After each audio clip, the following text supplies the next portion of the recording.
Tapu Koko in Pokemon Go. Do you power it up? Do you raid for it? What is it going to be your best interest in this Pokemon? Because today we're going to check out the best of the best to see where it sits as a meta attacker as well as a Go Battle League Pokemon. So with all that said, let's jump right in.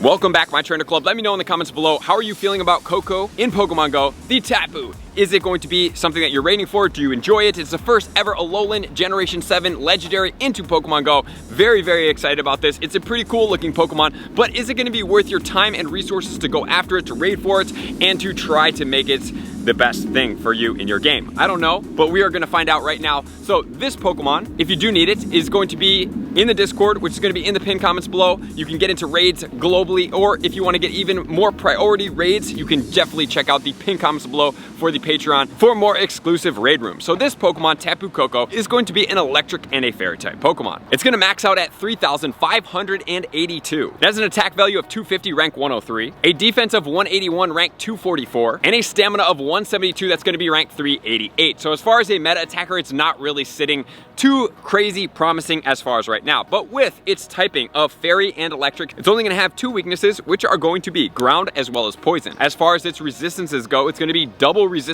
to dragon, single resistant to bug, electric, fighting, flying, as well as dark. So this Pokemon does sit pretty well for Go Battle League. It's only got two weaknesses and then so forth. So it looks really good as far as those stats go for Go Battle League. But now we want to check out the DPS times DDO, which is going to be damage per second added in with total damage output to get the optimal output of this Pokemon, right? But as far as its moveset go, it's going to get quick attack as well as volt switch for its quick moves. And then for its charge moves, it's going to get thunder, thunderbolt. It's also going to get brave bird as well as dazzling gleam. So dazzling gleam is one of the more premier fairy moves, but it doesn't get a quick fairy move, which is a little bit unfortunate. And it's not getting wild charge, which is going to be the most effective raid move as far as electric moves go. So with all that said, guys, let's check out the DPS of TDO of this specific Pokemon. Starting off, we have Volt Switch and Dazzling Gleam. It's going to be the highest rank one at 1432. Then we have Quick Attack Dazzling Gleam 1413. Then we're looking at Thunderbolt. It's 1358 at optimal. Brave Bird is going to be 1052, and then Thunder is going to be 745. So as far as the DPS times CDO, guys, if you follow my videos, looking at about 2500 is pretty much the minimum to be a really effective attacker.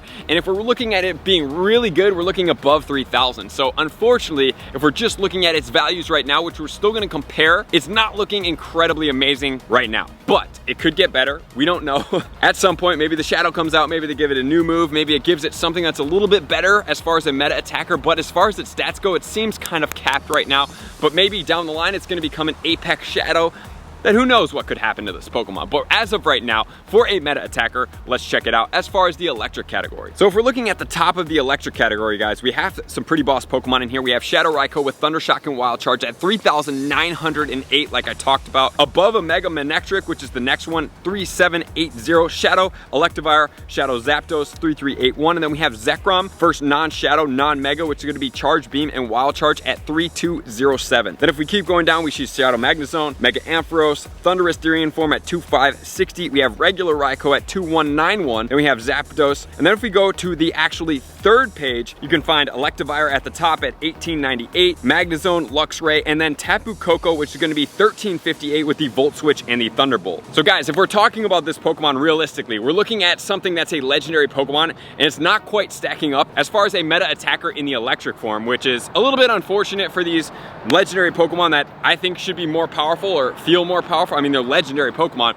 and then they don't stack up, unfortunately, for the electric category. So now let's check it out as a fairy type attacker, but we cannot use double fairy because although it's getting the stab bonus, it doesn't have a quick move as far as fairy. So let's check it out. We have Zacian Crown Sword with Metal Claw and Play Rough at 6748. Insane. Mega Gardevoir, 5605. Then we have Mega Diancie. We have Shadow Gardevoir, which is in the game right now, 2471. We have Zacian with the Heroes of Many Battles, which is 2249. Shadow Gramble, 1591. And in the 7th spot, we have Tapu Koko, which is going to be Volt Switch and Dazzling Gleam at 1432. So being that it is on the first page, being that it is third in line right now in the game, does that mean for me that I'm going to suggest that you guys start rating this Pokemon to power it up? No, unfortunately it's not, because you saw the Zacian that's going to be at the top. The other Zacian is above it, and we have Shadow Gardevoir. So if you're looking to strictly be non-Shadow, non-Mega, what you could do as of right now I would just stick to the Zacian. Like, why would you get a less powerful Pokemon to go in when you have a more powerful Pokemon that's already available, that has been in the game, and I'm sure people have it to be able to trade to you. Tapu Koko is unfortunately not stacking up as a meta attacker. Yes, it's in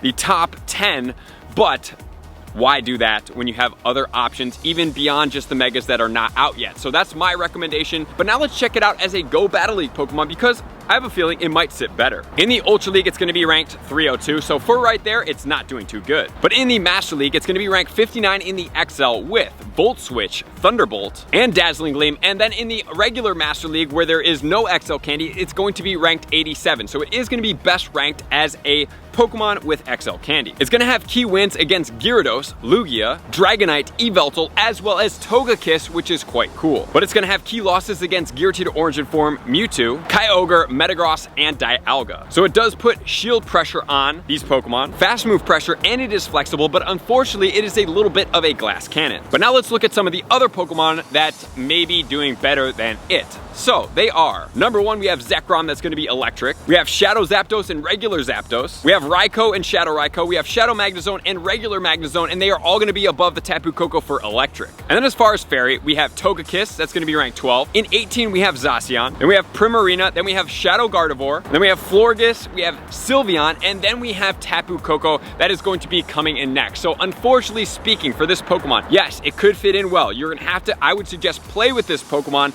to see if it's gonna fit well in with your team and if you like how it plays. And if it does do that both appropriately, then go and raid for it and get all that XL candy, because it's gonna perform best capped out at level 50 as opposed to the other league where it's ranked in the high 80s. So Tapu Koko in Pokemon Go for me is gonna be a no-go for rating it hard. It's gonna be a no-go for the XL candy. I want you guys to save your resources because in the future they will have better ones. But with that said, it is a cool looking Pokemon. So take that for what it's worth. I appreciate you guys being here as always. To all my likers, commenters, subscribers, Patreon members, everybody take their support, subscription, and participation to the next level. I'm gonna see you guys out on the next video. Peace.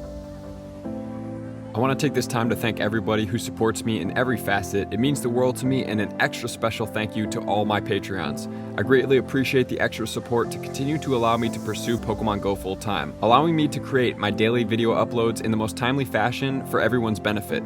Plus, I get the amazing experience of sharing my creative processes behind the scenes and raiding all around the globe with select upper tiers. Thank you everybody for being a part of the Trainer Club. You all mean the absolute world to me, and I will see you guys out on the next video.